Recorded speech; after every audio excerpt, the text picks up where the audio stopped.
Բարև ձեզ սիրելի հայրենակիցներ, ուզում եմ ձեզ տեղեկացնել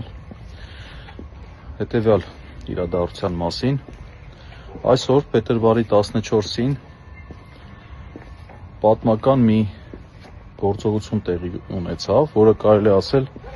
ամոթի գործողություն։ Այսօր Հայաստանի Հանրապետության դատախազությունը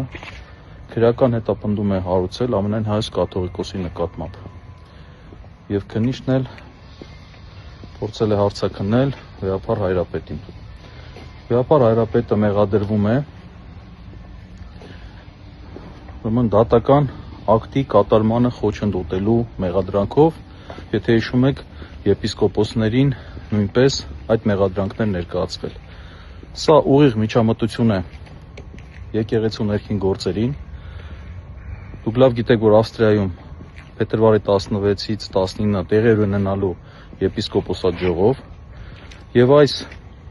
գործողությամբ, ինչպես նաեւ Վեհապար Հայրապետի ելքի արգելք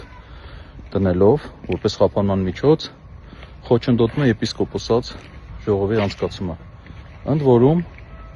ինչպես հիշում եք, երեք վարչապետը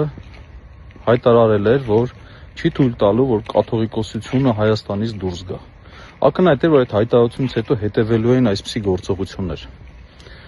Ափսոսում եմ իհարկե այն քննիչներին, դատախազներին, որոնք ներգրաված են այս հակաեկեղեցական գործընթացի մեջ, քանի որ ակնհայտ անիմաստ մեղադրանք է։ Ափսոսում եմ իրենց։ Եվ անկեղծ որոշակի նաև զարյութով եմ լցվում, որ ինչպես կարող է մարդը թույլ տալ որոշ կարմիր գծեր հատել։ Բայց այսօրվա հարցաքննության ժամանակ էլ ուզում տեղեկացնել, որ ինքս էլ նույն բացական վերաբերմունքով էի նայում քննիչին, բայց վերջում Վեհապար Հայրապետը օրհնեց քննիչին եւ նրա ընտանիքին։ Ինչը ես չէի կարող անել, բայց Վեհապար Հայրապետը այդպիսին է։